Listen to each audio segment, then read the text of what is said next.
¿Cómo de importante es que un emprendedor sea sales driven? Es que las ventas son todo. Y en un negocio, sobre todo cuando empieza, siempre se dice, ¿no? El primero que vende es el emprendedor. Por tanto, es posible que vender no sea para todos, pero creo que si un día tengo que juntarme a un proyecto e invertir en él, para mí, que ese emprendedor tenga una faceta de ventas, que tenga capacidad de vender y facilidad en la venta, es un must. Por el simple hecho de que tienes que vender, por un lado, a tu cliente. Por otro lado, le vendes a los inversores. Ahí le vendes la empresa entera. ¿Cómo se prepara un deck? Tiene toda la información que necesita un inversor para entender la viabilidad del proyecto, la visión del proyecto y la ejecución del proyecto, al menos para los próximos meses, años, ¿no? ¿Cómo funciona el pitch? Uno es el pitch one-to-one, ¿no? Donde yo tengo la capacidad de tener para mí solo al inversor delante y tengo esa capacidad de hacer el pitch de 5 minutos, pero en esa misma conversación alargarlo un poquito. O el pitch del one-to-many, ¿no? Que existen muchos foros de inversión o eventos donde tú tienes la capacidad de pitchear a varios inversores.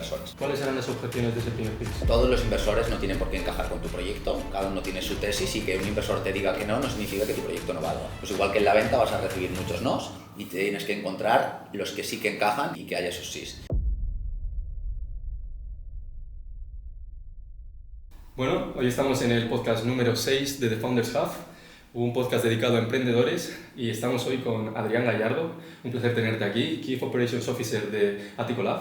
Estamos en Barcelona. Gracias, Adrián Gallardo, por habernos invitado, por haberme invitado a mí, sobre todo a 4 Years From Now, que acabo de venir de ahí. Barcelona increíble, las oficinas son brutales, son súper bonitas. Y nada, vamos a empezar un poco a ir directos al grano. Muchas gracias a ti por pensar en mí para este podcast. Ha sido un placer hostearte aquí en las oficinas de Attico en Barcelona Finance Hub y estoy a tu disposición para tratar de hacer la charla lo más interesante posible. Pues precisamente la charla creo que va a ser realmente interesante. Vamos a hablar y la pretensión es que hablemos sobre emprendimiento, pero más con una terminología que a lo mejor está fuera del mercado y que está empezando a crecer ahora, está empezando a crecer ahora en España, y que sea una masterclass de Venture Capital, una masterclass de rondas de financiación, y para todos aquellos emprendedores que quieren profesionalizar y hacer un poco más sofisticar todo este campo, todo este área. Entonces vamos a empezar desde el inicio, vamos a hablar un poco de quién es Adrián Gallardo, dónde naces, un poco para conocerte y conectar contigo un poquito más. Muy bien, pues te hago una breve historia. Yo soy de Barcelona, yo soy originalmente de aquí de Barcelona y soy como background estudiante y estudié y graduado de Ingeniería de Telecomunicaciones. Yo vengo de esa parte un poco más técnica. Paso mis primeros pasos por gran corporación, por Deloitte, en este caso una consultoría en la parte de consultoría de riesgos tecnológicos, trabajando para grandes cuentas, donde ahí empecé a darme cuenta de que me gustaba más la parte de estar en contacto con cliente, la parte de negocio, incluso las operaciones de dentro de la gestión del equipo y de dentro de la empresa, a estar únicamente en la parte de desarrollo, ¿no? Yo creo que es el gran insight y el gran aprendizaje que saco de mi etapa en Deloitte. Aún así, había muchas cosas que no acababan de cuadrar con mi manera de ser, esa estructura tan jerarquizada, ¿no? El que de alguna manera todo estuviese tan marcado y tan enclaustrado para cada una de las posiciones que íbamos a ir teniendo. Así que con esa mentalidad de no sé qué quiero, pero sé lo que no quiero en mi vida, dejé todo y me fui a dar la vuelta al mundo. Pues has hecho un resumen bastante rápido, pero me gustaría más profundizar un poco en esa etapa universitaria, por ejemplo. Vale. ¿Cómo alguien que estudia telecomunicaciones, que de hecho antes has nombrado también que querías irte por otras ramas, pasa de repente a querer emprender, ¿no? ¿Qué es lo que cambia en la universidad o del paso de la universidad a cuando estabas trabajando en la empresa? Esto es una muy buena pregunta porque hay muchos emprendedores que dicen no, es que yo ya de pequeño sabía que quería emprender, yo empezaba negocios desde pequeñito y la verdad es que no era mi caso. O sea, yo hice telecos porque pues, en ese momento es una de esas carreras que te dicen, oye, como ingeniero pues puedes abarcar muchos campos, ¿no? Y justo aquí enlazamos con mi etapa en la que acabo Deloitte y me voy a dar la vuelta al mundo, que después de 11 meses viajando aterrizo en México y aquí es donde hago mi primer emprendimiento. Y fue de casualidad, yo tenía un colega mexicano que había conocido en otro viaje y viajando moviéndome por Estados Unidos, él me dijo, oye, vente a México, estoy empezando un proyecto, creo que puede ser interesante, y ahí empezamos a trabajar, ¿no? Y él es el que me hizo el inception de, ok, el emprender, ¿qué es emprender? ¿Qué implica emprender? Y quitarle un poco esa idea romántica a la parte de emprender y ponerse manos a la obra, ¿no? Así que ahí entra un poco el punto. Y cuando llegas a México, un país totalmente desconocido, También hablas de que cuando creas la empresa, ese primer emprendimiento, ¿cómo surge? ¿Rondas de financiación, bootstrapping? No, o sea, en mi vida he emprendido en varios modelos de negocio y el primero era mucho más tradicional. En este caso era un modelo 100% bootstrapping. El negocio era pues muy tradicional y muy sencillo. Nosotros comprábamos productos promocionales en China principalmente, pero también India. Y se lo vendíamos a grandes cuentas, pues un Nestlé, un Uber, un Visa, un Vans, grandes cuentas con una propuesta de valor un poquito diferencial, ¿no? Casi como propuesta creativa y no solo el compro una taza, una gorra y una mochila y te la vendo sin un valor añadido, ¿no? Por lo que hacíamos proyectos más creativos con ellos y producíamos a medida en proveedores y fábricas que teníamos alrededor del mundo. Esto es un negocio muy, muy tradicional. Después abrimos una nueva vertical donde hacíamos toda la parte de eventos y stands. Siempre hablo que al final era una agencia de marketing enfocada al offline. O sea, hacíamos para clientes muy grandes pues este tipo de compra-venta, ¿no? Un negocio muy fácil de entender dentro de lo tradicional.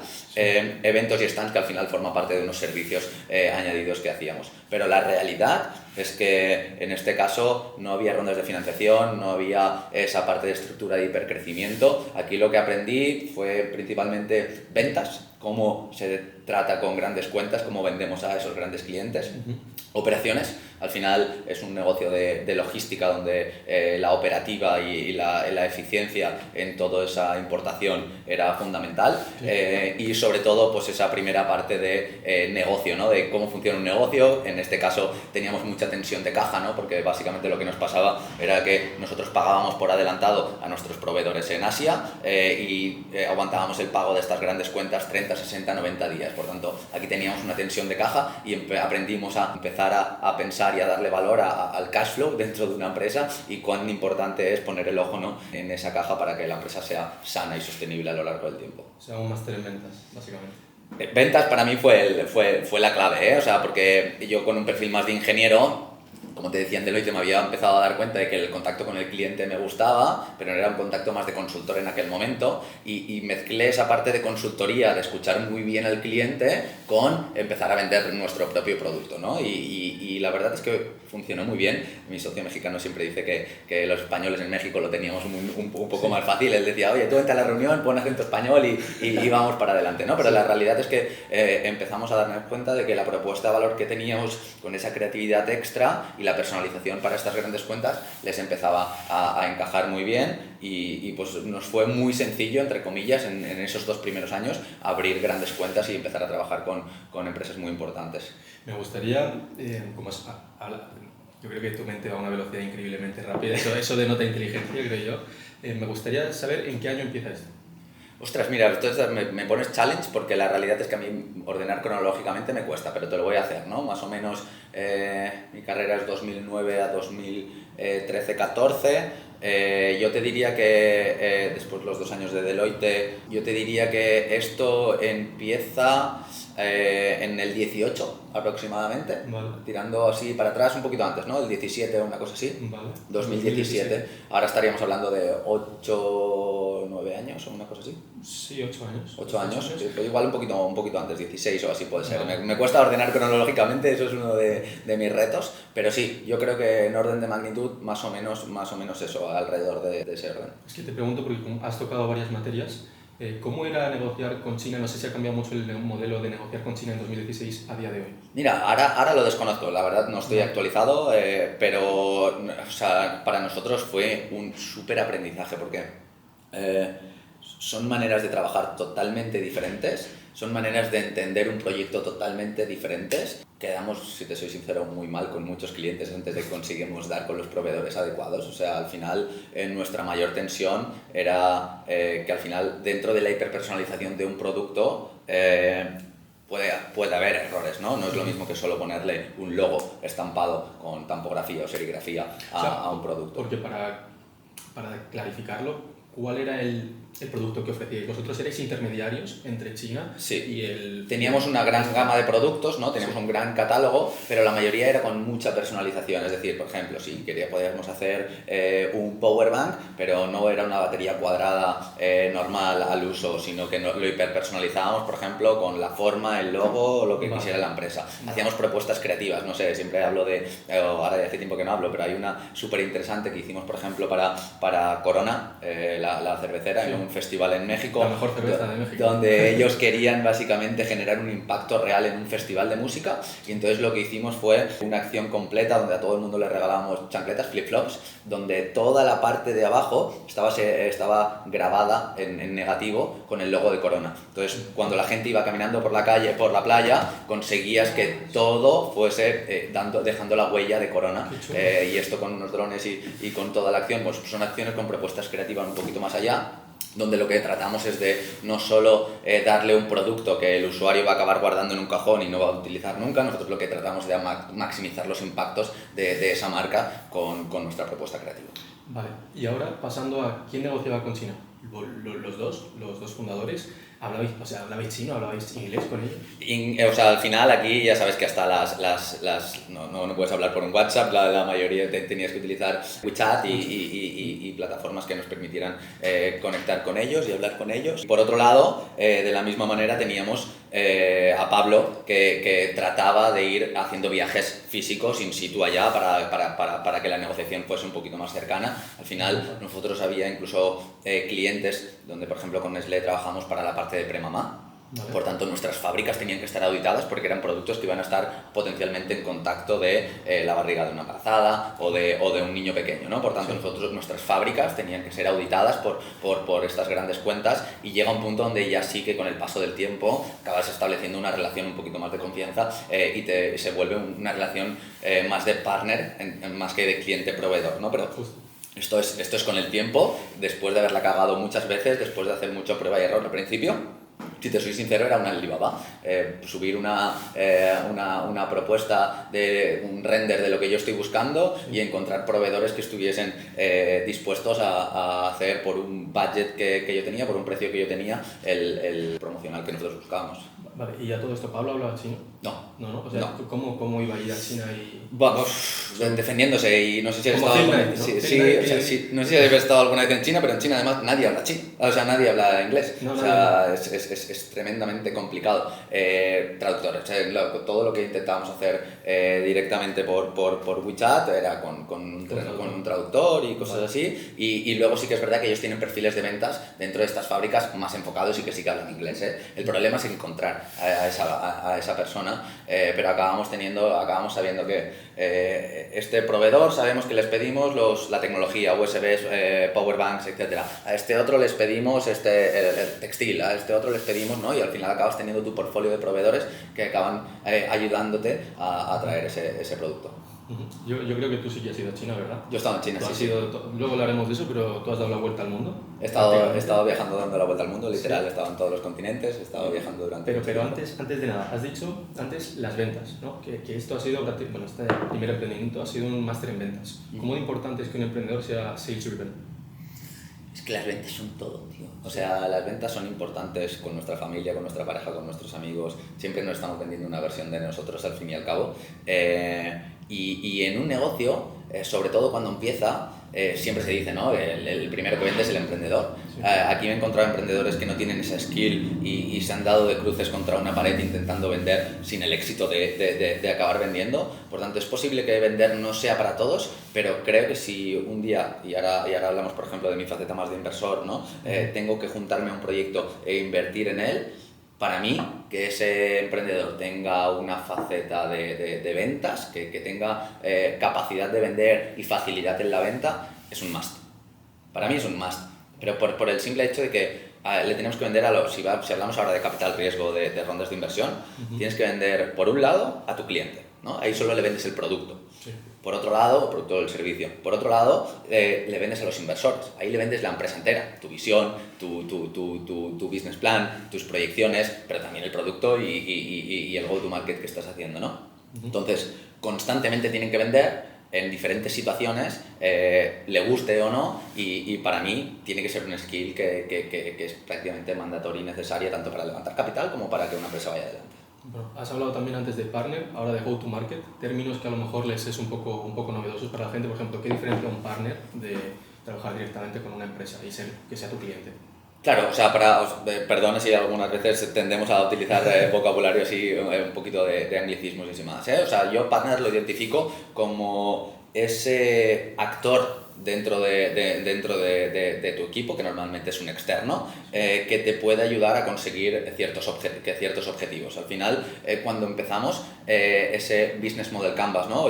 Cómo voy a estructurar mi empresa en los inicios, lo primero que empezamos a hacer es decir, oye, ¿qué áreas de mi empresa van a ser core? Son importantes dentro de mi empresa, por tanto las tengo in-house y los voy a tener dentro de mi empresa como áreas importantes, y después qué otras áreas voy a externalizar, y en este caso voy a utilizar proveedores o partners, que normalmente hay una línea muy fina, ¿no? Pero a mí me gusta más decir que el proveedor únicamente tenemos una relación comercial donde te pago por hacer un producto o un servicio, y normalmente el partner tiene un vínculo más allá de esa relación comercial, ¿no? Y una cercanía diferente, donde incluso muchas veces se puede poner tu camiseta para vender por ti o hacer ciertas acciones de valor que puedan estar más vinculadas a ti. Pero colaborar, exacto. Colaborar. ¿No? ¿Y go-to-market, por ejemplo? ¿Qué es go-to-market? Vale, el go-to-market es como, o sea, si la traducimos literal, es la llegada al mercado, ¿no? Y básicamente definimos el go-to-market de una empresa. Si nos vamos a las startups, pues el go-to-market de un producto normalmente tecnológico, software o hardware, que hay que ponerlo dentro del mercado. Y ese go-to-market es la estrategia que tiene una empresa para llegar a ciertos hitos dentro del mercado. Los primeros hitos normalmente son más de validación, ¿no? Del producto o del propio mercado. Oye, mi producto solo me gusta a mí, o también cuando lo pongo delante del mercado le gusta a los usuarios o a los potenciales clientes. Eso sería product market fit, ¿no? Esto sería demanda. Exacto, que haya la demanda suficiente para mi producto, ¿no? Pero es que no solo es necesario encontrar el fit del producto con el mercado, sino también tenemos que entender que ese mercado está dispuesto a pagar. Porque si a ti te digo si te gusta el jamón de 5J, probablemente la respuesta será sí, pero cuando te digo que vale 500 euros el kilo, pues probablemente me dirás, hostia, no me gusta tanto, ¿no? Entonces hay que entender que tiene que haber un mercado disponible para este producto que tú estás planteando, pero además tiene que haber un mercado que está dispuesto a pagar lo suficiente como para hacer el modelo de negocio viable. Vale. ¿No? Así que tenemos esta parte. Y toda esta carrera es el go-to-market, ¿no? Es cómo voy a llegar al mercado, voy a validar mi producto, voy a encontrar la atracción suficiente dentro del mercado y voy a conseguir posteriormente escalar dentro de ese mercado. Vale, pues vamos a seguir con el primer emprendimiento. Nos hablas de que tenías, por ejemplo, empresas como Vans, empezaste a sentarte de primeras ya con empresas como Censa, con Visa, con Uber. ¿Cómo se generan todos estos contactos? Pues mira, la verdad, esto viene más de México, de Pablo, mi socio. Pablo, mi socio, es una persona bien colocada en México, ha estudiado en una de las mejores universidades de México y tenía buenos contactos, y esto nos facilitó esa primera entrada. Lo que digo siempre, es tan importante tener un buen primer contacto, alguien que te haga ese primer pase, como tener una buena ejecución operativa en respuesta a esa primera oportunidad. Es decir, una cosa es venderle una vez una cosa a alguien, y otra cosa es tener un cliente recurrente que constantemente te siga comprando a ti, ¿no? O sea, es cierto que es súper importante empezar a abrir esas puertas, venir con una prescripción, por así decirlo, de alguien ayuda a tener ese primer contacto, lo cual recomiendo, el networking, esa capacidad de tener muchos contactos, sí. Pero a la vez, si no nadie te va a recomendar, sí. Además a la vez tienes que estar muy seguro de tu operativa y tus capacidades para ejecutar un proyecto. Vale. Y te quería preguntar, claro, relacionado con todo el tema del networking, cuando tú te sientas a negociar con empresas como son Uber, con empresas del tamaño como Visa, ¿con qué experiencia te sientas tú? O sea, ¿cómo notaste la negociación? La realidad es que hay diferentes fases dentro de la venta, ¿no? O sea, a mí en ese periodo aprendí a hacer una venta mucho más consultiva. Es decir, yo no te voy con mi película a vender, sino voy a escucharte muy bien, y eso lo habría aprendido en consultoría, voy a entender tus necesidades, y una vez entiendo tus necesidades, adapto mi propuesta a tus necesidades. Entonces ya a ti ya no te suena chino, a ti te suena algo que impacta directamente en tus necesidades. A partir de ahí, nuestra siguiente estrategia era pedirles presupuesto. ¿Cuál es tu budget para hacer esto? Y como dice siempre Pablo, mi socio, dependiendo del sapo la pedrada. Una vez tú ya me has dicho cuál es tu budget, yo tengo más capacidad de pues trabajar con esos márgenes a la hora de... Porque claro, no es lo mismo que tú me digas que tienes un budget X y que además me vas a pagar al contado, que tú me digas que tienes un budget Y mucho más grande que el X, pero que me vas a pagar a 90 días. Aquí hay una parte de negociación de incluso meter la financiación de esos 90 días dentro del proyecto. Hay que aumentar los márgenes, ya que aumentamos el riesgo dentro del proyecto. Por lo que empezamos de una manera muy naif. La realidad es que ninguno de nosotros era un experto. Pablo podríamos decir que era mayor que yo y tenía una experiencia previa en ventas. Además, él había hecho mercadotecnia, marketing allí en México. Tenía un poquito más de soltura, pero lo mío fue, sinceramente, siempre he tratado de ser muy transparente. Y siempre he tratado de ser hipernatural en mis negociaciones, en mis charlas con un cliente, con un proveedor, con un inversor, con absolutamente todo el mundo, ¿no? Y yo creo que también de alguna manera eso hace bajar la barrera al que tienes delante, ¿no? Y eso te permite tener una conversación más de tú a tú y entender que no estoy intentando tirar todo el rato hacia mi lado, lo que estoy intentando llegar es a un punto medio en el que las dos partes nos sintamos suficientemente cómodos para que esto se vuelva a repetir varias veces. Siempre digo que cuando tú tienes la sensación de haber ganado dentro de una negociación, algo ha ido mal, porque el otro puede tener la sensación de que ha perdido. Entonces, es posible que esa negociación, sobre todo si es una negociación que quieres que se repita a lo largo del tiempo, pues tenga alguna cojera y no se dé de la mejor manera posible. En cambio, si los dos consideramos que estamos en ese punto intermedio en el que es fair enough, es posible que la negociación se repita varias veces. Vale, y una cagada que digas, "Buah, esto fue un cagadón, primer emprendimiento tal", y un aprendizaje. Hostia. Bueno, puede ser la misma, ¿eh? Sí, pues normalmente las cagadas vienen relacionadas con los aprendizajes. Yo siempre lo digo, soy de esas personas que dice o ganas o aprendes. Si realmente no consigues aprender de una cagada, estás perdiendo 2 veces probablemente. Así que cagadas hemos tenido un montón, la mayoría muy relacionadas pues con el... Yo soy una persona que está a 1000 cosas. Tengo la capacidad de hacer un poco más de multitasking, pero también es verdad que cuando trato de ser detallista en algún punto, pues se pueden escapar, ¿no? Y he aprendido muchísimo en mi vida a tratar de poner más atención a los pequeños detalles. Con esto hemos tenido proyectos que han salido deficitarios, con esto hemos tenido... bueno, creo que ha habido una parte muy importante también en la gestión de equipos, o sea, llegamos a crecer a 20 personas dentro del equipo en México. O sea, tú pasaste de estar tú solo con Pablo... Éramos 4 socios, bueno, 4 socios en un inicio, a dirigir un equipo de ventas de 19, más una persona de administración, más una persona de logística. ¿En cuántos años? En total 2 años, no llegó a 2 años. También es verdad que los modelos de contratación en México eran diferentes. Nosotros teníamos una oficina muy guay en México con ping-pong, cervecita y demás, y la vibe era, pues dábamos comisiones muy grandes a los emprendedores, y a los trabajadores, etcétera, ¿no? Pero para no perderme la respuesta y tratar de ir al grano un poquito con eso, mis mayores aprendizajes fueron en gestión de equipos, relación con el cliente y sobre todo el entender que en un negocio lo más importante, y esto me adelanto probablemente a una pregunta que vayamos adelante, es tener un control estricto de la caja. Porque tuvimos muchos momentos de tensión. La frase de Pablo era nunca paramos por dinero, pero la realidad es que había veces que no podíamos abordar un nuevo proyecto porque teníamos tensión de caja y teníamos que adelantar el capital a esas nuevas. Así que gran learning de un modelo más tradicional y que muchas veces los startuperos pues lo tienen un poquito más olvidado, es que lo primero que tienes que mirar es a tu caja y entender lo sana que está y lo bien que la controlas. Vale, y flujo de caja, ¿cómo manejabas tú en esas primeras etapas? ¿Qué es el cash flow? ¿Qué es el cash flow? Básicamente el cash flow es el dinero disponible que tienes en caja en cada instante. En nuestro caso, como te decía,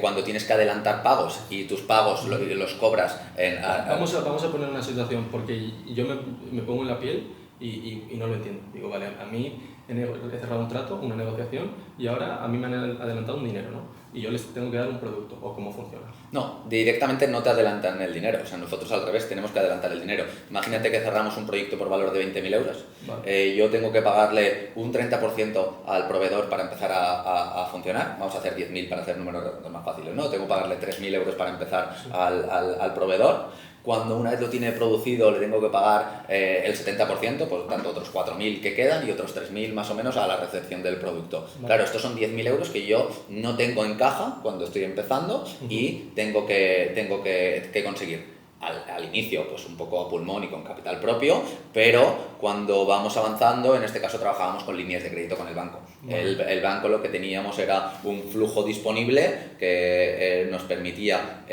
utilizarlo y pagábamos unos intereses diarios en función del tiempo en el que estuviéramos haciendo uso de ese capital. Entonces, si era a 30 días, pues ese interés diario nosotros lo intentábamos poner dentro de la factura para que de alguna manera el mismo cliente nos pagara esa financiación. Entonces, cuando llegaba el día 30, el cliente me paga el 100% del proyecto y yo saldo mis deudas con el banco. Y básicamente así intentas que tu caja no esté nunca en negativa o no, bueno, negativa a cero, para poder tener unos flujos de caja sanos. Imagino que a menor tiempo sea el ROI, el retorno de la inversión, mayor financiación y mayor credibilidad vas a tener con el banco, ¿no? Claro.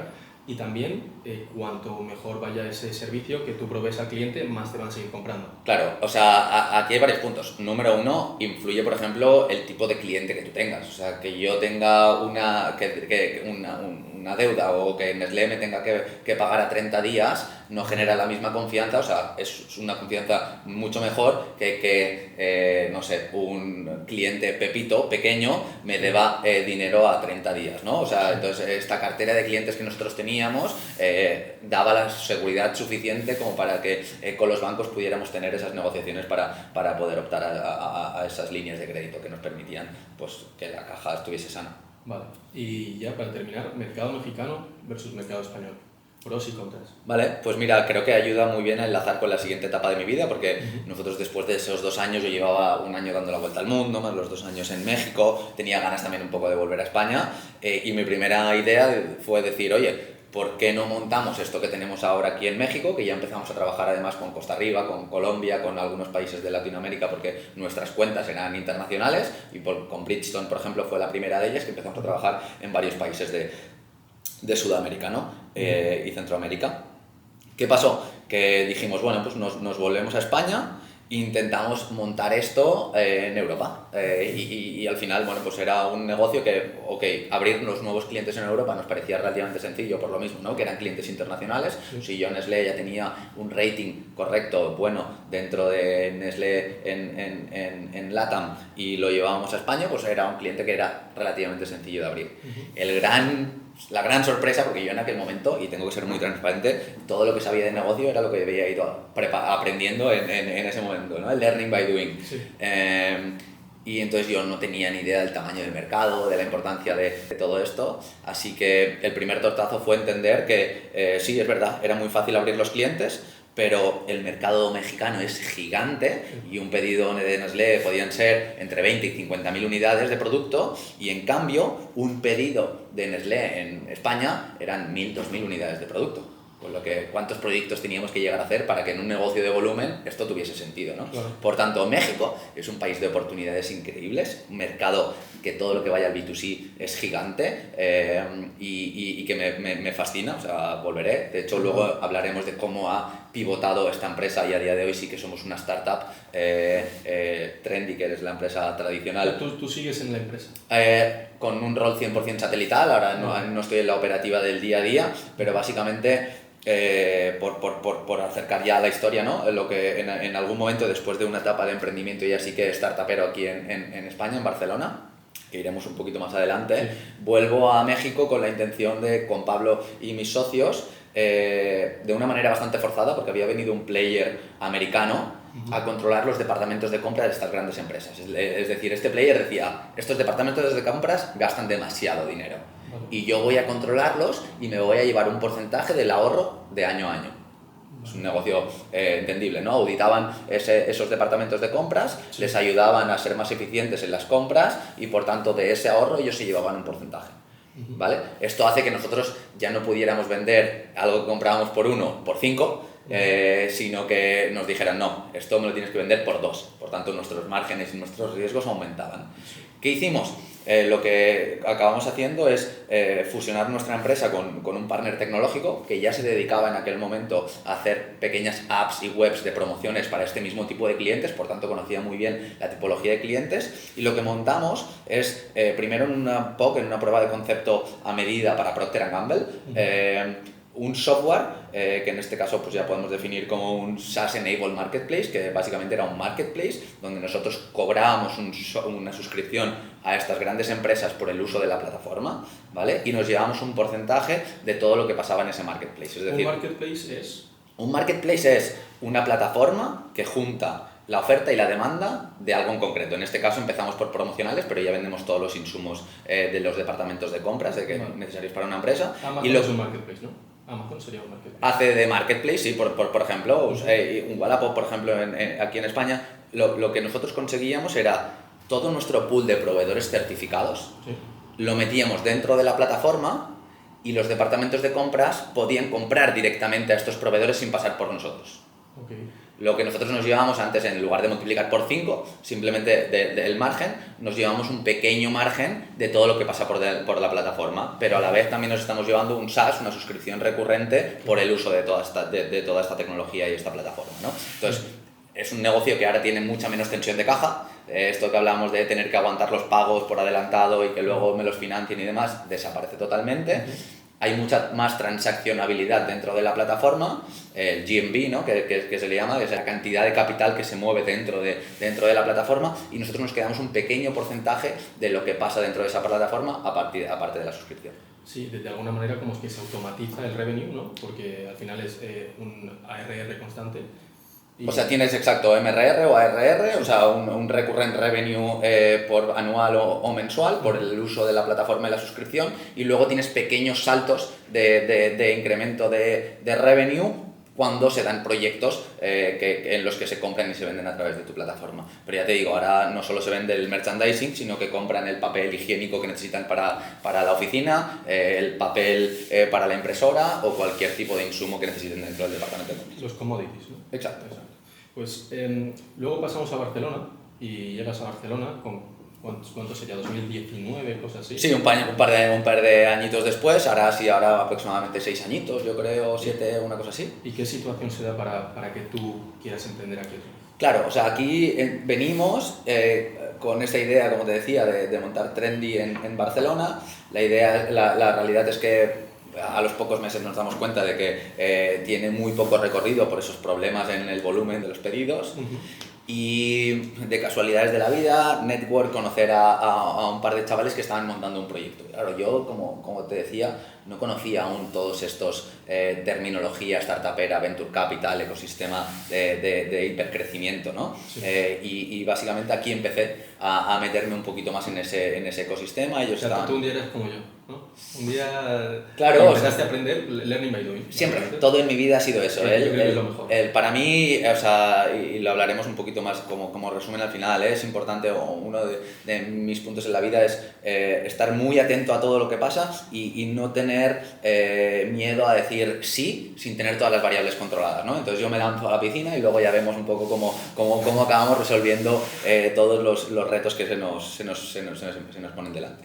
Así que con Víctor y Arturo, en este caso, me meto como cofundador y CEO dentro de Subo, que era una startup que planteaba un marketplace de compraventa de segunda mano. Volvemos al marketplace, ponemos oferta y demanda dentro de una misma plataforma, en este caso compraventa de segunda mano, pues un Wallapop, que podríamos decir como el comparable más sencillo. Lo que pasa es que Wallapop en aquel momento estaba bajando de valoración porque no conseguía controlar la transacción, es decir, tú y yo nos conocíamos por Wallapop, pero luego te vendía esta taza y te pagaba 10 euros por fuera de Wallapop, por tanto Wallapop no conseguía monetizar la transacción.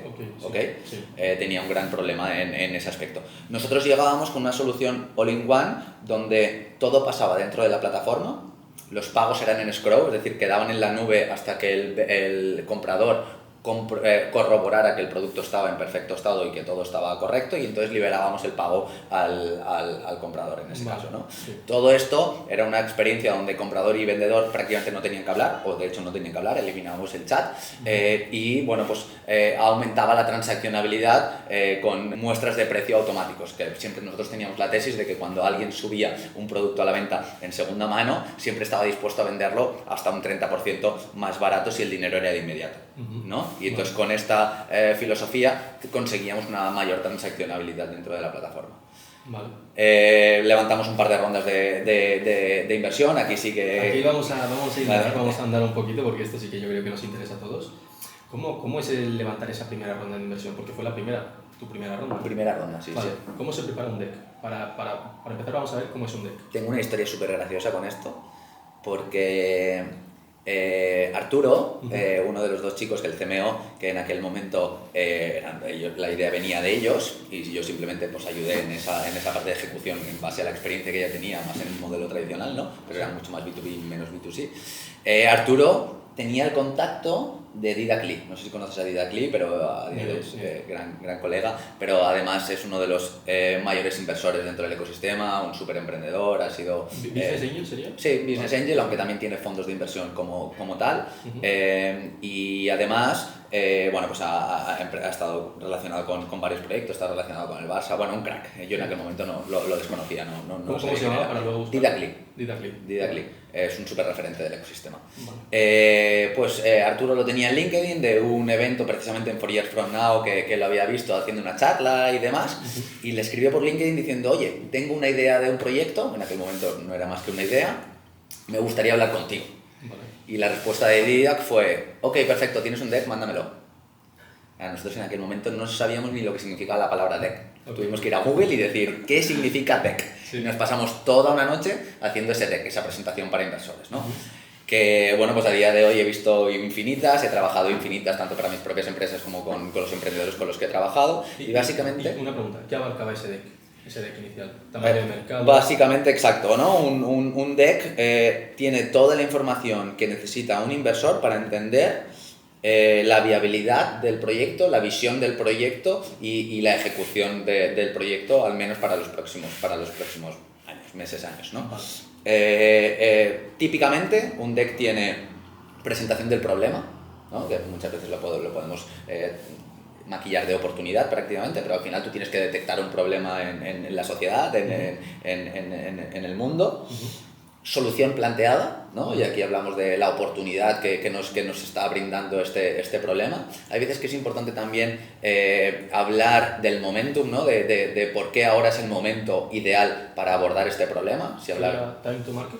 Sí, bueno, en el time to market, ¿qué ventajas puedo llegar a tener, ¿no? O sea, por cómo está en este momento este sector y qué particularidades existen para que mi idea pueda funcionar hoy y hace 20 años o 10 años o hace 5 años no pudiera funcionar, ¿no? A partir de ahí empezaremos a hablar, por ejemplo, del mercado, ya lo comentaremos, pero dentro del capital riesgo el tamaño del mercado es una variable súper importante. Al final necesitas un tamaño de mercado muy grande para que el proyecto crezca suficientemente como para que los inversores puedan llegar a tener el retorno necesario para el riesgo que están asumiendo. Es decir, lo hablamos si quieres un poquito más adelante de la tesis de un inversor tipo, pero cuando inviertes en 10 proyectos sabes que 9 de ellos mueren. De media, ¿no? 8 o 9 van a morir. Por tanto, en el que te va bien, tienes que multiplicar mínimo por 10 para que el resto de proyectos, esto explicado de una manera lo más sencilla posible, pero para que el resto de proyectos te cubran esa inversión.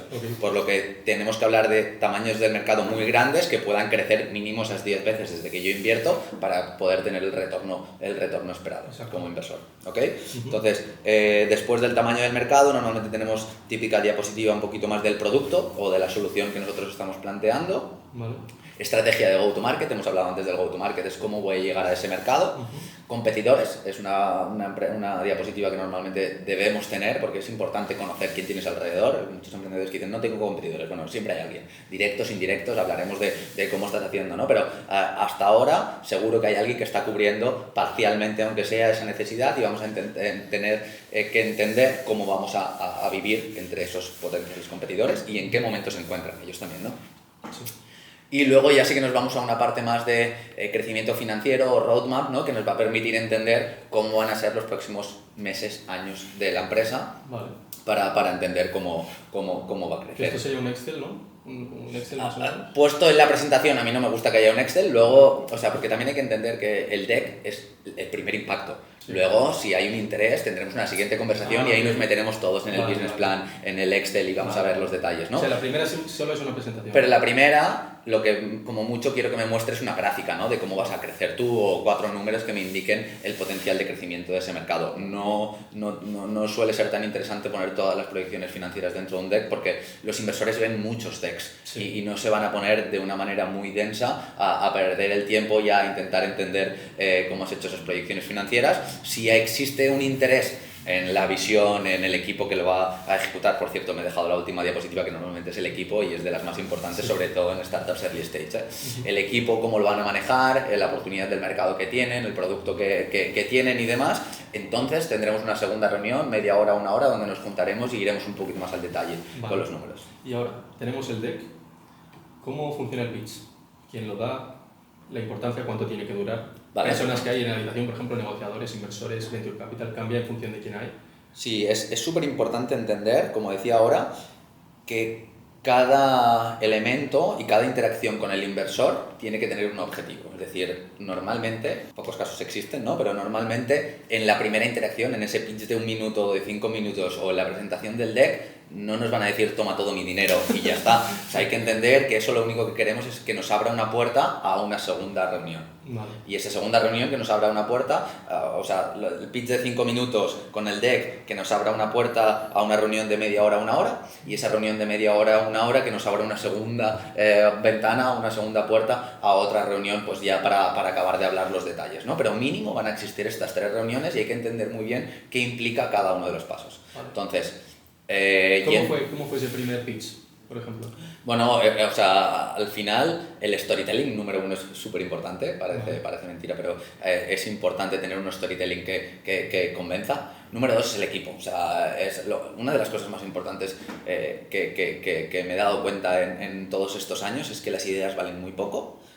Lo importante es la ejecución. Es decir, si yo ahora cojo y junto a 15 personas en una sala y les doy a todos la misma idea y les digo, nos vemos de aquí 1 año, y ya no 1 año, en 3 meses, a ver cuál es la ejecución de cada uno de vosotros, probablemente haya 5 estados diferentes de proyecto con 5 diferenciaciones dentro del proyecto y con muchas variables diferentes, ¿no? Por tanto, la ejecución es lo que acaba dictaminando el éxito del proyecto.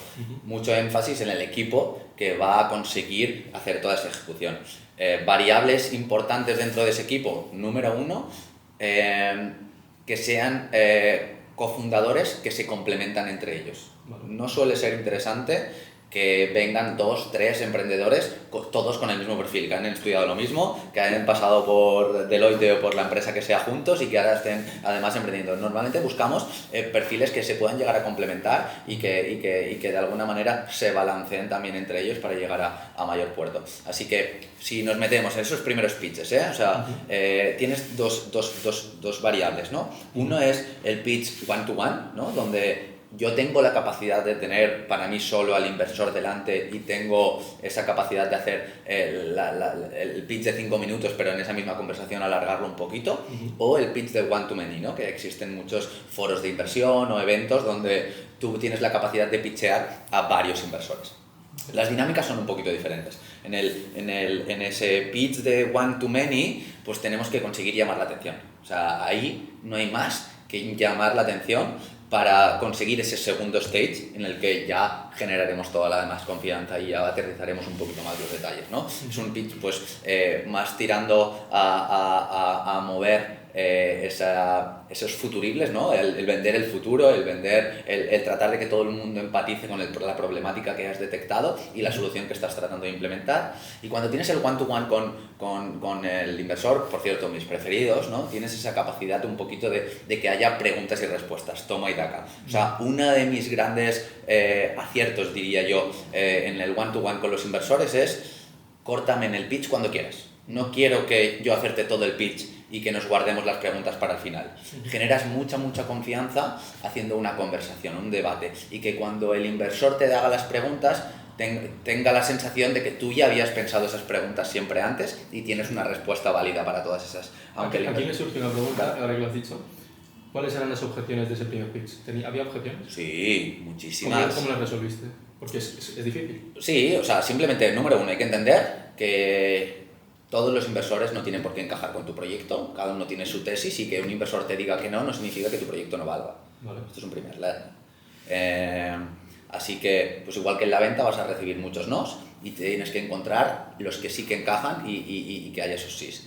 Puntos que desde el principio nos decían, oye, tened cuidado con esto, ¿no? Número uno, éramos un equipo de 5, al principio 4, pero luego 5 cofundadores, un equipo con demasiados cofundadores a día de hoy, cuando siempre digo que es tan importante tener un cofundador o es tan real que necesitas un cofundador como que en algún momento va a haber un problema con un cofundador y ahí hablaremos un poquito, haremos un doble clic porque el proyecto acabó muriendo por problemas con un cofundador, acabamos en 2 años de juicio también, 1 año y pico de juicio. Entonces, el primer punto de, oye chicos, sois 4 perfiles o 5 perfiles, el cap table también ya está muy fragmentado y muy dividido porque cada uno tiene un porcentaje poco relevante dentro de la empresa y estáis con ese cap table muy dividido, que no siempre gusta dentro del capital riesgo. Y número 2, y esto lo he ido aprendiendo un poquito como más el cabo del tiempo, yo soy un súper enamorado de los proyectos B2C, me encantan y me gustan mucho más, debo decir, que los proyectos B2B. Vale. Pero también mi parte racional es consciente de que ha visto mucho más éxito en proyectos B2B que en proyectos B2C, porque el B2C es un proyecto que es muy demandante en capital. Necesitas unas variables que te den una ventaja competitiva a la hora de llegar a esa masa crítica para que realmente pueda funcionar el proyecto. En cambio, el B2B puede ser mucho más bootstrapeado, pico y pala, poco a poco tú, primero voy a un cliente, luego voy a otro cliente, consigo construir una primera POC con uno de estos clientes. Sí. Bueno, tienes capacidad para ir haciendo más poco a poco. Así que lo primero que me decían es, oye chicos, o sea, aquí para meter oferta, demanda, tienes un marketplace gigante que tiene que llegar a una masa crítica para que las cosas funcionen, ¿no? Uh-huh. Y era uno de los primeros insights que nos decían, tened cuidado con el equipo, que sois un montón, y tened cuidado con que estáis yendo a un proyecto B2C que tiene sus fortalezas, pero también tiene sus retos o debilidades. Vale, ¿y cómo avanzan los pitches? ¿Cuáles son los siguientes pasos? ¿Hubo un segundo, un tercero, un cuarto? Sí, así, bueno, lo más importante es, número uno, y esto es un super learning, es igual que tú cuando vas a hacer la venta, ¿no?, de tu producto o de tu servicio, lo primero que haces es prospectar tus clientes potenciales, ¿no? Es decir, oye, voy a hacer una lista de todos aquellos clientes que son mi buyer persona, ¿no?, que encajan con mi propuesta de valor, que tienen las necesidades que toca y que además están en el momento ideal para comprar mi producto. Sí. ¿Vale? Pues lo mismo pasa con los inversores. Vale. Lo primero que recomiendo es, oye, hazte una lista de todos los inversores, empiezas por Business Angels y luego ya vas a ir a los VCs a medida que vayas avanzando, pero este ejercicio es siempre igual. Número uno, hazte una lista de todos los inversores que encajan, que tienen una tesis que encaja con tu modelo de negocio. Y aquí la información la puedes sacar de muchos sitios. Hay una revista que se llama Emprendedores que cada año te pone la información de todos los principales business angels, inversores de España con la tesis que tienen, porque hay muchos que solo invierten en B2C y hay muchos que solo invierten en B2B y hay muchos que tienen una tesis de que solo invierten en deporte y hay otros que solo invierten en fintech, por lo que sea, ¿no? Vale. Entonces, hazte una lista con todos aquellos con los que puedes encajar y ordénatelos por el nivel de encaje con cada uno de ellos. O sea, cuanto más match tengas, el ticket, por ejemplo, que hace el inversor, se ajusta al ticket que tú necesitas. La vertical de negocio se ajusta a la que el inversor tiene dentro de su tesis. El modelo de negocio igual. Entonces, hazte esa lista. Empieza por aquellos que tienes menos match. ¿Por qué? Porque tu pitch va a evolucionar. Cada vez que tú hagas tu pitch y cada vez que hables con un inversor, vas a tener más capacidad de responder a aquellas preguntas que ya te han salido varias veces, vas a tener capacidad, entonces tómate los primeros como un entrenamiento y poco a poco ve enfocándote en aquellos que tienen más capacidad de matchear con tu tesis y con eso habrás mejorado muchísimo tu pitch. Eso, por ejemplo, es uno de los primeros aprendizajes que conseguí tener a la hora de irnos con inversores. Y luego otra cosa bastante importante que se maximiza cuando llegamos al Venture Capital, pero en los Business Angels también pasa un poquito, y es que muchas veces, desde que lo conocemos hasta que nos invierten, a no ser que se enamoren a primera vista, normalmente hay un delay, hay un tiempo, porque el inversor también se asegura de que si tú le dices que vas a crecer cada mes, me lo invento, un 20% o lo que sea, él tiene que ver que realmente de un mes a otro, por ejemplo, has crecido ese 20%. Por tanto, muchas veces alargan un poquito la inversión para tener un poquito más de constancia y seguridad de que realmente lo que tú estás prometiendo, pues al menos se vislumbra en los próximos meses de crecimiento. Vale, vale. Así que lo hagas con previsión. Es importante saber que, a no ser que manejes muy bien el FOMO, que ya podemos hablar también del FOMO, ¿no? Que dentro de ese ecosistema y dentro de los inversores y que la ronda vaya muy rápido, lo normal es que la ronda se alargue 3-6 meses y que normalmente el emprendedor necesite planificar muy bien esos contactos con los inversores. Vale, perfecto.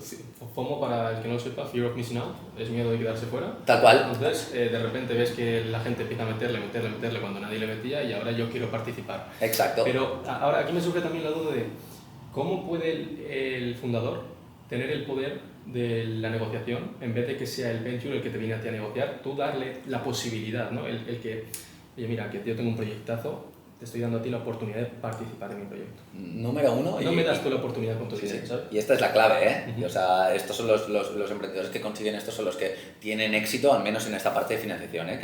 Que tengas financiación no significa que tengas éxito dentro de tu startup, también es importante matizar eso, pero es una muy buena pregunta la que has hecho. ¿Por qué? Porque, o sea, tenemos dos tipos de emprendedores. Uno, el que va a pedir dinero cuando lo necesita.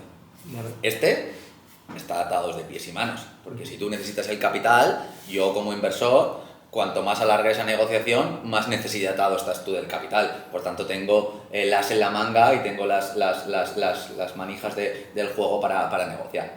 Otra casuística es, y este es el ideal, ¿no? De yo ya he conseguido cierta atracción, validación, he conseguido validar mi modelo de negocio, estoy facturando y podría crecer a estos múltiplos menos rápidos de los que obviamente voy a crecer si tú me dejas el capital, pero es que yo quiero crecer a estos múltiplos y para eso necesito tu capital, ¿no? Entonces vas en una posición en la que no necesito tu dinero para sobrevivir, lo necesito para crecer, para escalar. Y para mí ese es el pitch definitivo, cuando tú no necesitas el dinero para sobrevivir, sino que ya has validado y tienes ciertas validaciones y tú necesitas el dinero para acelerar todo el proceso. Ahí para mí es el momento ideal en el que pedir capital y ahí es cuando pues eres mucho más sexy para todos los inversores porque estás disminuyendo el riesgo y es posible que con un buen storytelling y un buen equipo puedas generar ese FOMO, ¿no? Sí. Esa sensación de, hostia, hay pocos proyectos buenos, ya además está hablando con 3 o 4 que me parecen interesantes. Nunca mientas porque el ecosistema es muy pequeñito y entre los inversores también hablan. En general no se debe mentir. No se debe mentir, yo creo. pero hay una línea muy fina entre el calentar suficientemente bien a estos inversores y el ser muy lícito, sobre todo con todas las verdades que estás haciendo, ¿no? Pero obviamente es importante el generar esa sensación de urgencia en los inversores. Vale, pues me parece un consejazo. Vamos con la siguiente fase. ¿Cuánto tiempo tardasteis en lanzaros al mercado? Pues mira, nosotros estuvimos bastante tiempo desarrollando el producto, no es lo ideal. Perdón, que se me ha olvidado. Sí. ¿Cuánto dinero recaudasteis en esa ronda? Pues mira, te voy a hablar de memoria, pero primero hubo una primera ronda de 150, creo, vale. 150K. Y en la segunda ronda era una ronda de 300 y nos encontrábamos en medio de la ronda cuando acabó pasando el problema con el otro socio y ahora profundizaremos un poco más en eso porque el otro socio era el jefe de tecnología, él se incorporó como CTO, no desde el inicio sino que se incorpora un poquito más tarde y con eso lo que acabó pasando fue que, como te decíamos, ¿no? y ahora comentábamos y podemos profundizar un poquito más desde la parte del learnings, porque a día de hoy me llevo muy bien con él, yo soy de esas personas que no le gusta tener enemigos en ningún sitio, entiendo que todo pasa en la vida según un momento y un contexto y probablemente él reaccionara de la manera en la que reaccionó debido a ese momento y ese contexto y a día de hoy, pasados los años, no juzgo ese momento y ese contexto, tendría sus motivaciones y sé que su versión de hoy actuaría de una manera totalmente diferente y por tanto pues quedó el pasado atrás, pero en aquel momento teníamos como equipo diferencias a la hora de entender el negocio. Y esa es una gran realidad. Diferencias que hoy igual tendría más skills para gestionar, pero que en aquel momento ninguno del equipo subimos gestionar. Yo me pongo toda la carga o la mayor parte de la carga porque como CEO tenía esa responsabilidad de mantener el equipo unido y que las cosas funcionaran, pero él tenía una mentalidad 100% de producto, donde todo pasaba por el producto y si tenías el mejor producto, todo lo demás iba a venir solo, los inversores, los clientes, bla, bla, bla, no había que trabajarlo porque prácticamente si tú tenías el mejor producto, todo lo demás venía solo y yo de alguna manera trataba de hacer entender, ¿no? Que sí, sí, es verdad que el producto es una parte muy, muy importante, sobre todo si hablamos de una empresa tecnológica. El producto tecnológico es súper importante, pero a su vez tienes que hacer todas las acciones necesarias para financiarte, tienes que hacer todas las acciones necesarias como para hacer ese go-to-market y conseguir los clientes, ¿no? Y es un, no sé si un 50-50, un 60-40, o como lo queramos ver, pero seguro no es un 100%, ¿no? Y entonces eso creó unas tensiones que acabaron en un secuestro casi, por decirlo de alguna manera, donde él cambia las contraseñas de la plataforma, los códigos y demás, y nos vemos, pues lo dicho, por hacerlo de la manera más resumida, porque es denso, en un proceso de casi 2 años de juicio, porque pues aquí cuando hay un juicio o cuando hay una demanda por algo, no pasa al día siguiente, sino que el juicio acaba siendo a 1 año y pico vista, y lo que pasaba es que cada vez que nosotros hacíamos ciertas acciones aumentábamos valoración y él nos pedía una mayor indemnización por todo este proceso, por lo que tuvimos que parar 100% el proyecto y congelarlo durante ese año y pico, y luego ya pues perdimos un poco lo que hablábamos del momentum, ¿no? La oportunidad del momento.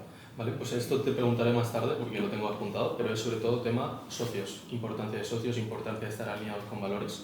Es un tema que trataremos más tarde, pero vamos a profundizar en esa fase de salida al mercado. ¿Cuánto tiempo se tarda desde que conseguís esa primera ronda de financiación hasta...? Sí, o sea, hay procesos que van un poco en paralelo. Vale. Además, es importante entender que hoy lo haría un poquito diferente, y con los emprendedores que trabajo a día de hoy tratamos de que sea un poquito diferente.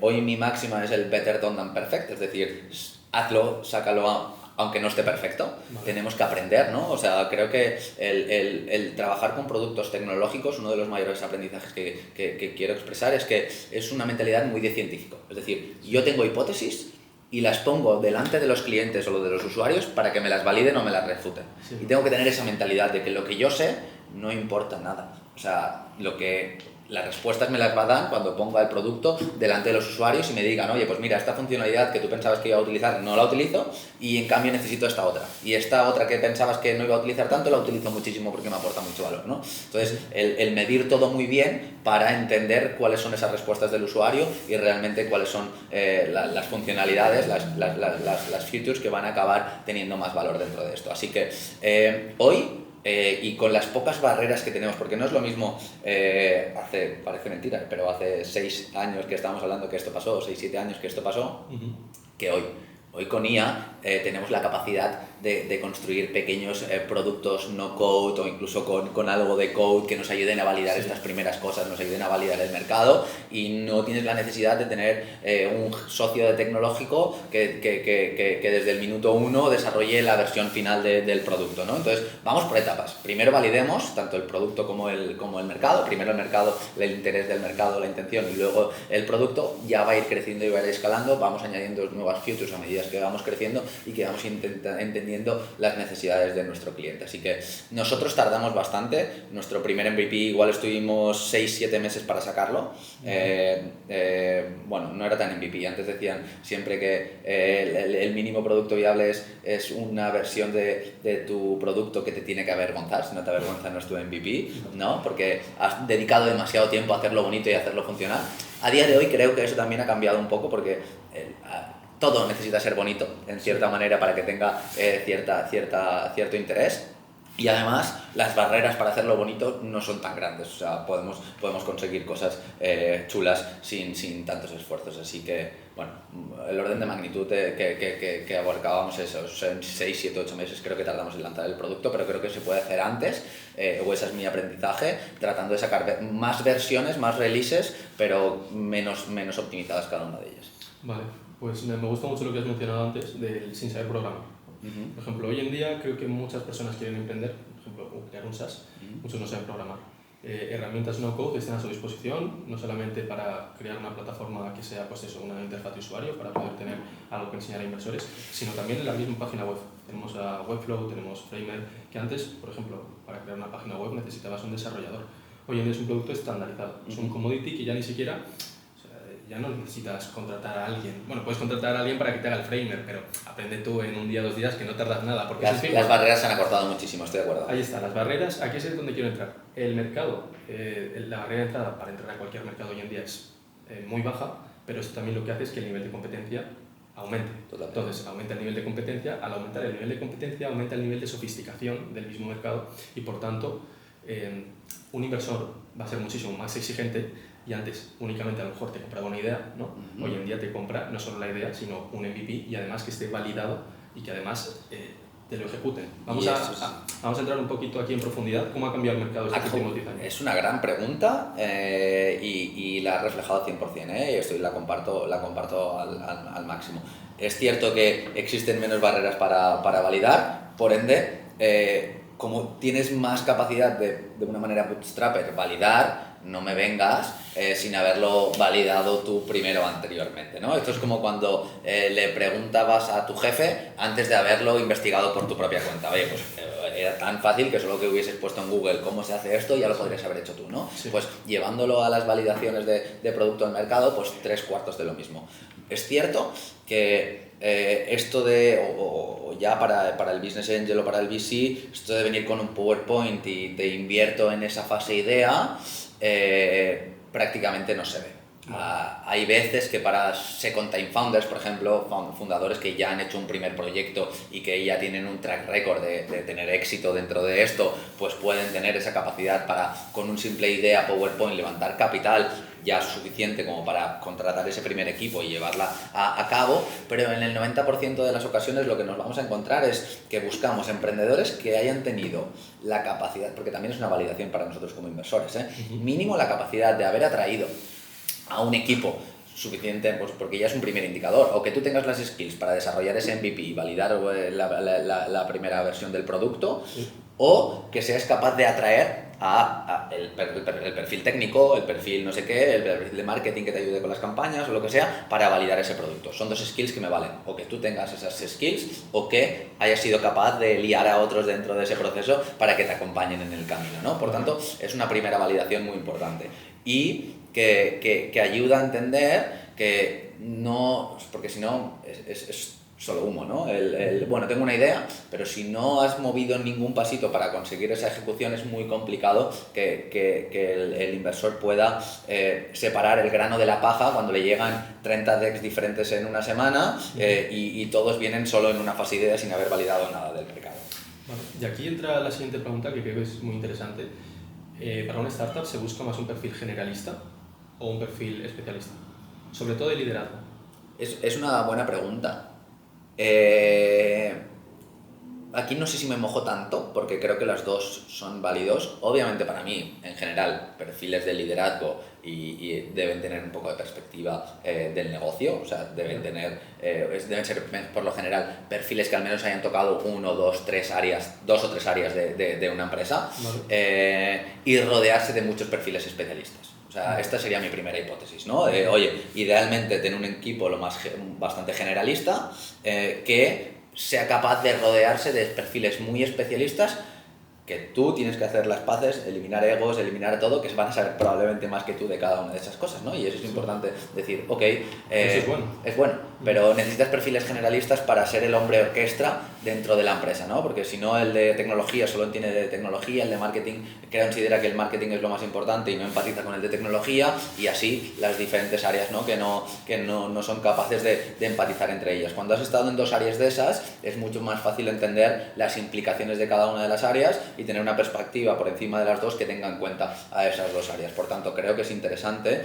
sobre todo en los inicios y cuando empieza a crecer el equipo, que tener esos perfiles pues un poco más generalistas que se rodeen de mega cracks a nivel especialistas. ¿Y qué perfil llama más la atención? ¿Un PM, un Product Manager, un CTO, un CMO? Mira, esto es otra pregunta que muchas veces se hace, ¿no? El necesito un CTO. No lo sé, porque igual necesitas simplemente un CPO, alguien que sea un product manager o alguien que gestione toda la parte de producto, ¿no? Pues por lo mismo, ¿no? Para cómo se coordina el diseño del producto, ¿no? Y la ejecución del producto como tal. Así que Pues va a depender mucho, o sea, creo que igual un CPO con un par de developers o un full stack developer te permite pues tener un producto que igual crezca de una manera, con una visión un poquito más escalable, más ordenada, más con la perspectiva de crecimiento a futuro. Y muchas veces el CTO, pues si es 100% técnico, que luego hay CTOs que son unos cracks también a nivel producto, ¿no? Pues igual se olvida mucho más de la experiencia de usuario y del funcionamiento dentro de todo la plataforma y se centra mucho más en la arquitectura, etcétera, ¿no? Por tanto, ostras, un CPO pues sí que puede tener un poquito más en cuenta las dos partes y coordinar. A mí me gusta mucho la figura del CPO, sobre todo para los inicios de los proyectos. A mí también me llama mucho la atención, aparte de lo que has dicho, un Chief Sales Officer, o sea, alguien experto en ventas, alguien experto en go-to-market, en Customer Success. Yo creo que toda esa parte a lo mejor al principio no es tan eficiente, no es tan necesaria, pero las ventas sí que es verdad que son la base de cualquier empresa. Es lo que hablábamos al principio de todo. Igual al principio tiene que vender más el CEO, o sea, o uno de los co-founders. Al final eres el primero que te tienes que poner la camiseta, tienes que ir delante del cliente, tienes que entender las necesidades del cliente, tienes que entender las particularidades del ciclo de ventas, ¿no? O sea, ir al barro. O sea, tienes que entender lo de siempre, ¿no? Que imagínate que yo me dirijo a empresas de automoción. Porque tengas el título de empresa de automoción no significa que estés dentro de mi buyer persona, porque aquí tienen que entrar, oye, imagínate que yo estoy vendiendo una solución muy innovadora. Oye, esta empresa, en el momento en el que se encuentra, está innovando, tiene presupuesto para innovar, ha pensado ni siquiera en el problema que tiene, o estoy abriendo un océano azul en el que voy a tener que evangelizar sobre las necesidades que tiene la propia empresa y la solución que le estoy vendiendo a esas necesidades. Todo eso forma parte del entender a nuestro cliente, el ir, como tú dices, al barro y llevarlo pues de la mano, ¿no? Para poco a poco ir entendiendo no solo al sector al que me estoy dirigiendo, sino las particularidades de mi buyer persona en el momento en el que se tiene que encontrar y cómo voy a hacer esa venta consultiva, ¿no? Incluso al inicio, para que acabe teniendo un pitch en el que cuando yo ya voy a la venta, he trabajado tanto el pitch que cuando yo le explico a mi cliente, a mi potencial cliente, mi solución, directamente se le enciende la bombillita y dice, esto es lo que yo necesitaba. Y reduzco al máximo ese ciclo de venta. Vale, para terminar ya con este tema, y yo creo que hemos hablado bastante, más allá de las hard skills, más allá de aquel perfil técnico, ¿cuáles son las soft skills que se buscan en un emprendedor? Lo que hemos hablado antes, tema valores. Vale, número 1, y tengo que ponerla on top of everything, la resiliencia. Vale. O sea, tanto con clientes como con inversores, vas a recibir un montón de nos. Y el emprendedor tiene que ser ese héroe que sigue en la batalla a pesar de que tenga todos los cortes, todo el cuerpo cortado y que esté magulladísimo, ¿no? O sea, obviamente con todos unos límites, ¿eh? Es decir, si has recibido 200 nos, ningún sí, vas a tener que empezar a escuchar a esos 200 no, porque no has encontrado ninguna pepita de oro que te ayude a entender que dentro de esa mina, dentro de eso va a haber oro de verdad, ¿no? O sea, tienes que encontrar, o sea, escucha muy bien a los que tengas, pero muchas veces va a tardar mucho en venir el sí. Por tanto, emprendedores que tengan esa capacidad de resiliencia, de seguir ahí, de continuar frente a momentos malos que van a venir 100% seguro, creo que es una super skill. Luego, como tú decías, todo lo que sea relación entre personas. O sea, hay una parte de relación entre personas con clientes, con inversores, pero también una relación de personas para adentro con el equipo, esa capacidad de empatizar con las diferentes necesidades del equipo, de saber liderar desde ese ejemplo, ¿no? Pues creo que también es importante. Vale, estamos hablando de soft skills, que sepa liderar, que sepa motivar al equipo. La resiliencia, por un lado, para mí importantísimo, la parte de gestión de personas, ¿no? Tanto de puertas hacia afuera, y ahí hablaríamos con inversores, clientes, etcétera, como de puertas hacia adentro. Creo que la empatía es un punto importante para esa gestión y liderazgo del equipo.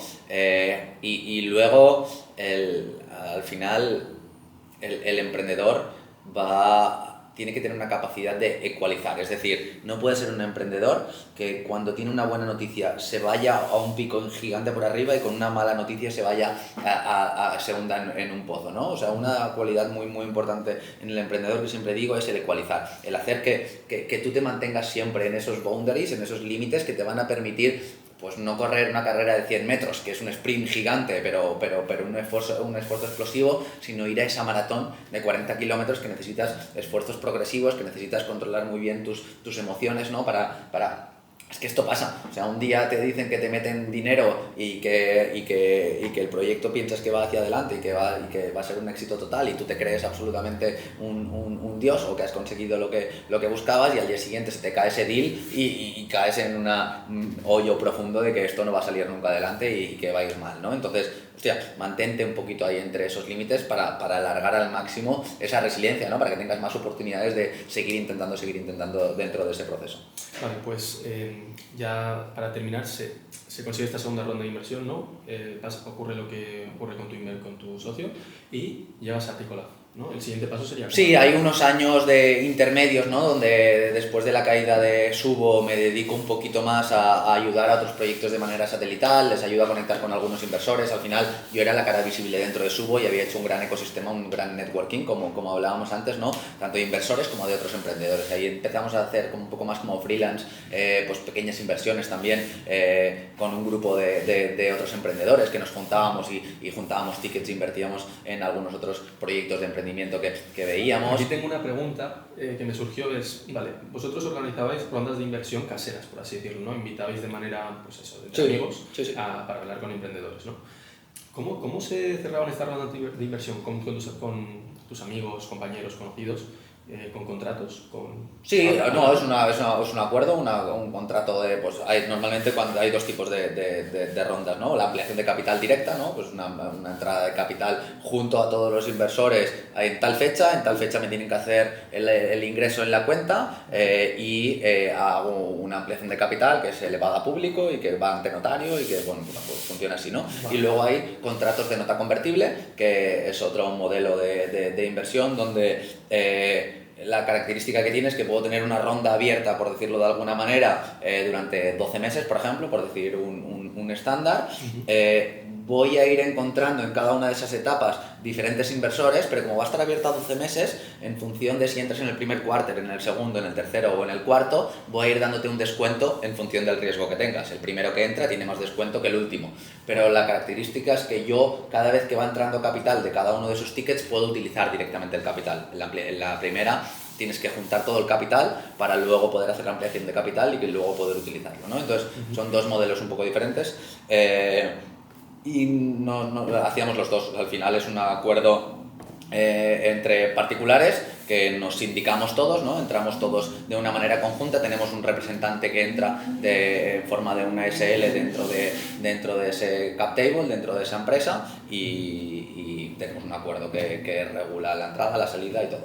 Vale, y ahora explícanos un poco qué es Ático, cómo llegas a Ático, ¿lo creas tú, te llaman a ti? No, Ático, y creo que merece la pena contarlo, nace primero como coworkings, ¿vale? Y en este aspecto se diferencia de cualquier otra empresa de coworkings porque pone la comunidad como principal propuesta de valor, ¿vale?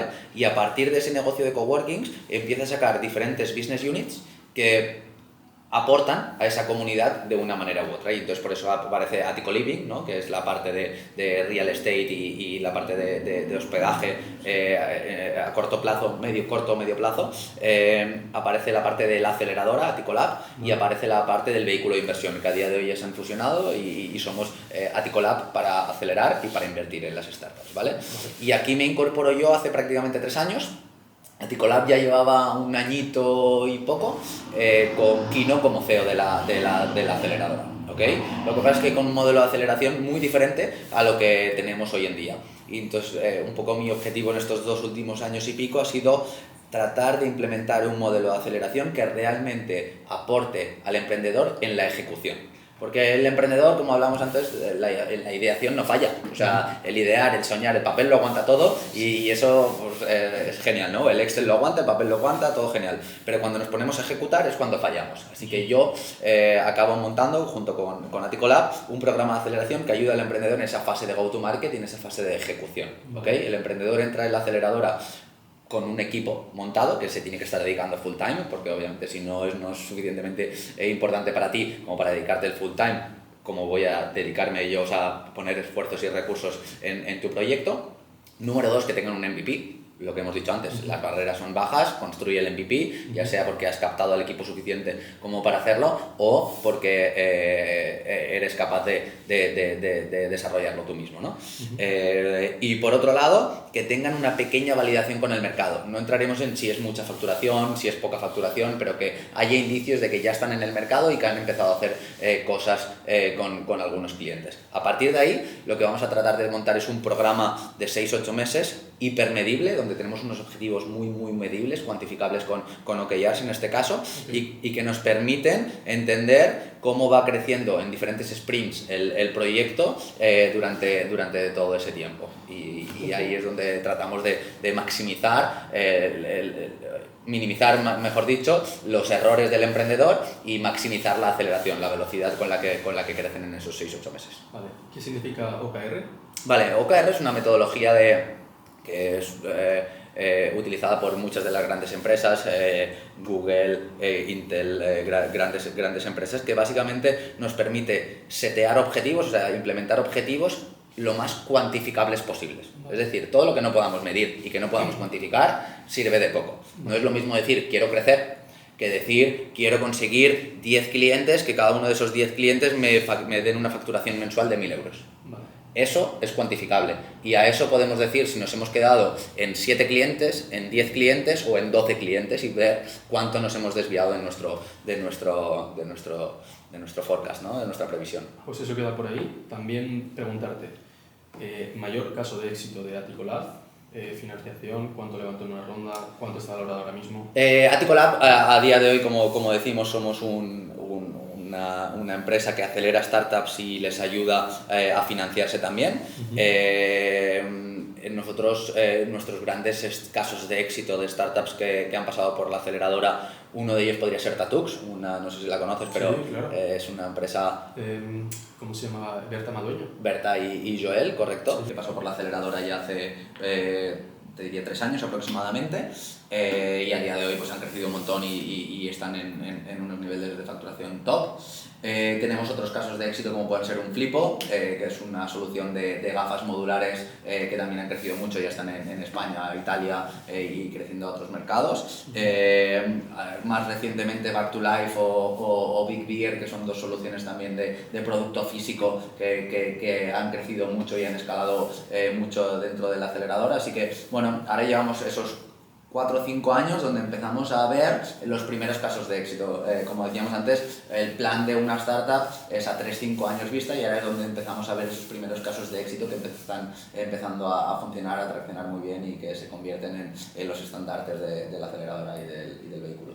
Bueno, para el que no lo sepa lo explico brevemente, según tengo entendido, si no me corriges. Básicamente vosotros ayudáis a todo este proceso, como os has comentado antes, de go-to-market y os quedáis con únicamente un 3%. No es un 3%, lo personalizamos en función de la startup. Te puedo dar una horquilla que en función de la valoración que traiga la startup en ese momento, de las necesidades que tenga la startup, pues va a variar entre un 2 aproximadamente y un 4, ¿no? De media sí que puede ser un 3 aproximadamente. Si alguna startup viene aún más early podría subir un poquito del 4, pero por lo general no. Intentamos entender que el equity es de las cosas más valiosas que tiene el emprendedor y que nosotros obviamente aportamos un gran valor en ese crecimiento y tenemos una posición que acaba siendo diferencial en el crecimiento de la startup, pero de la misma manera el emprendedor para mí siempre está en el centro y tratamos de que todo sea para sumar, ¿no? en ese emprendedor. Por tanto, nos adaptamos mucho y personalizamos mucho la propuesta en función de las necesidades del emprendedor y de la misma manera de su necesidad de capital o no. Hay startups que no tienen esa necesidad de capital, por tanto solo optan a la aceleración, y hay otras que sí que tienen esa necesidad de capital previa a la aceleración o posterior a la aceleración, y entonces hacemos una personalización también con el capital que puedan necesitar. Vale. ¿Y ha habido algún éxito ya? Pues... Que pueda contar, sí, se puede contar. Que pueda contar, no. Estamos en conversaciones de una de nuestras aceleradas que les están en un proceso de adquisición por parte de un player industrial, pero de momento no podemos decir nada. Justo he tenido esta semana las primeras reuniones, pero sí, hay cositas. Yo quería la exclusiva aquí, no va a poder. Aún no, porque aún no está cerrado. Y estas cosas, una de las cosas que he aprendido es que hasta que no se cierran y hasta que no está el dinero en la caja, no las podemos dar como validadas porque pueden pasar infinitas cosas. Pero como todo en la vida, es mejor hasta que no estés seguro. Pájaro en mano y tiene que estar todo cerrado, ¿no? Pero puedo decir que como decíamos, en esos 3-5 años empiezan a ver las primeras potenciales salidas, ya sea como éxito total o como compra de participaciones por otro player. Ok, y ya para terminar, ¿qué consejo le das a una persona que se quiera dedicar al mundo del venture capital? Es decir, una persona que quiera entrar a invertir en startups, no que precisamente tenga que invertir ella misma, pero entrar en un entorno como puede ser el particular. Vale, yo creo que hay dos partes de verlo, ¿eh? Uno es emprendedores que quieran optar a financiación por parte de Venture Capital y otra es persona que quiera estar dentro del ecosistema Venture Capital, ¿no? En la parte de los emprendedores, y permíteme que, aunque sea un poco desviada de tu pregunta, la diga, porque tendemos, como decíamos antes, a romantizar el emprender con capital de terceros. Y es verdad que en un inicio pues dices, ostras, es mucho más sencillo que me deje el capital otro y crezca con su capital, y si va mal, pues al final solo tengo que decirle que ha ido mal y ya está. A tú tener la capacidad de levantar la empresa por ti mismo, hacerla bootstrapeada y llevarla hacia adelante. Una vez te metes en el Venture Capital es muy difícil salir, por no decir imposible, porque ya hay gente involucrada que espera unos retornos de esa inversión a largo plazo. ¿Qué pasa? Que el Venture Capital tiene la característica de... el Venture Capital no necesita que todas sus inversiones vayan bien.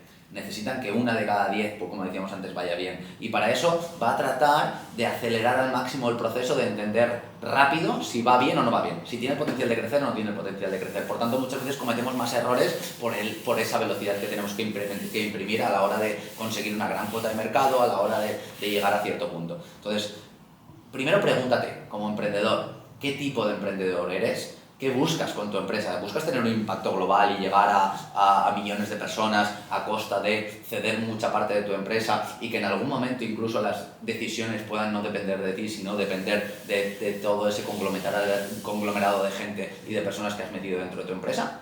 ¿O eres más de esas personas que prefiere tener un negocio para él que puede facturar 5 millones o 6 o 10 millones, pero que no tiene esa necesidad de escalar hiper rápido y de tener un impacto global, y tú te sientes más cómodo teniendo las riendas de tu empresa, teniendo tu propio negocio y gestionando los tiempos que tú quieres tener? Esta es una de las primeras preguntas que te tienes que hacer cuando emprendes.